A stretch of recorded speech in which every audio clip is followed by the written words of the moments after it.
সেখানে সীমান্তের রাস্তা দিয়ে তারপর আবার দেখা যাচ্ছে যে তারা কাঁটাতারের বেড়া দিয়ে একটা বিশৃঙ্খলা যে অবস্থা তৈরি করতেছে। মা ছেলের একটা দেখা দীর্ঘদিন পরে হয়েছে এবং এটা একটা আবেগঘন পরিবেশ। ছাত্র লীগ আর ছাত্র দল এটা সম্পূর্ণ একটা ভিন্ন রূপ।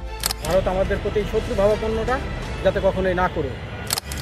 রাষ্ট্র হিসাবে আমাদের এটা আমরা কখনোই আশা করি না এবং আমাদের প্রত্যেকটা রাষ্ট্রের জনগণ সবাই চায় আমরা সুষ্ঠুভাবে স্বাধীনভাবে, যেহেতু আমাদের দেশটা একটা স্বাধীন দেশ, আমরা চাই স্বাধীনভাবেই বাঁচতে। কিন্তু আমাদের ভিতরে এই যে সাম্প্রতিক সময় গতকালকার যে একটা ঘটনা দেখলাম যে ভারত একটা রাস্তা দিচ্ছে, সেখানে সীমান্তের রাস্তা দিয়ে তারপর আবার দেখা যাচ্ছে যে তারা কাঁটাতারের বেড়া দিয়ে একটা বিশৃঙ্খলা যে অবস্থা তৈরি করতেছে, এটা আমরা কখনোই আশা করি না। আমরা চাই যে ভারত এই ধরনের বিষয়গুলো খুব শীঘ্রই তারা সমাধান করবে এবং আমাদের সাথে যাতে কখনো শত্রু ভাবাপন্ন আচরণ না করে, এটা আমাদের জনগণ এবং দেশের সবাই এটা আমরা আশা করি যে ভারত আমাদের প্রতি শত্রু ভাবাপন্নটা যাতে কখনোই না করে। সংগ্রাম করে দীর্ঘদিন যিনি অসুস্থতার মধ্যে বাংলাদেশ কখনো ত্যাগ করেননি এবং বাংলাদেশ থেকে তাকে চিকিৎসার সুযোগ ছিল, তারপরেও কিন্তু সে যায় নাই। কারণ কি? কারণ তাকে ওইভাবে চিকিৎসা দেওয়ার মতো পরিবেশ এই স্বৈরাচারী হাসিনা করে নাই। আর সে দীর্ঘদিন যাবৎ তাকে একটা কারা মানে বদ্ধ অবস্থায় রাখা হয়েছে, এটা সারা বাংলাদেশের মানুষ আপনারা সবাই জানেন। তা আমি এই ক্ষেত্রে একটা কথাই বলবো যে আসলে কোনো সভ্য মানুষ এই ধরনের কাজ করতে পারে না, যেটা আওয়ামী লীগ সরকার দেখাই দিচ্ছে সারা বাংলাদেশে। তা আমার প্রশ্ন হলো একটাই যে আমি আহ, আজকে আমার ম্যাডাম গত 7 তারিখে বাংলাদেশ থেকে আহ, লন্ডনের উদ্দেশ্যে সে ঢাকায় বিমানবন্দর ত্যাগ করেছেন। এখানে যে বিষয়টা আমার কাছে পরিষ্কার, সেটা হলো সে একটা চিকিৎসার উদ্দেশ্যে গেছে এবং দীর্ঘদিন আমাদের প্রাণপ্রিয় নেতা জনাব তারেক রহমানের তার দেখা হয়েছে এবং এটা একটা আবেগঘন পরিবেশ, যেহেতু মা ছেলের একটা দেখা দীর্ঘদিন পরে। এটা আমি মনে করি যে আমাদের দেশে সারা বাংলাদেশের মানুষ এই বিষয়টা খুবই খুশি হয়েছে। এবং আরেকটা বিষয় আমি বলবো যে দেখেন, বাংলাদেশে যত বিএনপির নেতাকর্মী আছে, এরা প্রত্যেকটা মানে ব্যক্তি পার্সন হিসাবে তারা সবাই দেশের এবং দলের প্রতি তাদের আন্তরিকতা ভালোবাসা আছে।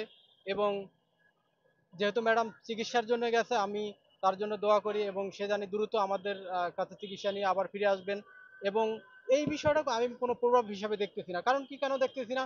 কারণ বিএনপির সারা বাংলাদেশে যত নেতাকর্মী আছে সবাই আমরা আল্লাহর রহমত ঐক্যবদ্ধ এবং আমাদের ভিতরে এরকম একটা বিষয় যে আমরা সবাই ভাই ভাই এবং আমরা যে কোনো মানে যে কোনো বিরূপ পরিবেশের বিরুদ্ধে আমরা যে কোনো সময় দাঁড়ানোর অবস্থান রাখি। এটা আপনারা পূর্বেও দেখছেন, যেহেতু আমরা গত 17 বছর ধরে এই আন্দোলন সংগ্রামের মধ্যে গিয়েছি। এবং এখন আমি মনে করি যে সারা বাংলাদেশে আমাদের দাবিয়ে রাখার মতো বা আমাদেরকে মানে একটা অবস্থা মানে আমাদের একটা ক্ষতি করার মতো বা দলের একটা ভাবমূর্তি নষ্ট করার মতো পরিবেশ আমি মনে করি কোথাও আমি দেখতেছি না। এবং আমরা এই যে এই বিষয় নিয়ে আমরা আমাদের সিনিয়র যারা নেতাকর্মী আছে সবাই ঐক্যবদ্ধ ইনশাল্লাহ।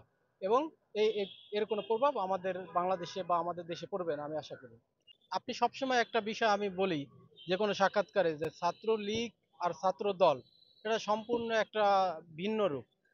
আপনি দেখেন ছাত্রলীগ যেই ধরনের স্বৈরাচারী আচরণ করছে, মানুষের সাথে যেই ধরনের ব্যবহার করছে, বা যারা সারা বাংলাদেশে মানুষের ভিতরে একটা আতঙ্ক বিরাজ করছে। এবং আমি মনে করি যে সাধারণ জনগণ থেকে শুরু করে শ্রমিক মজুর কেউ শান্তি পায়নি।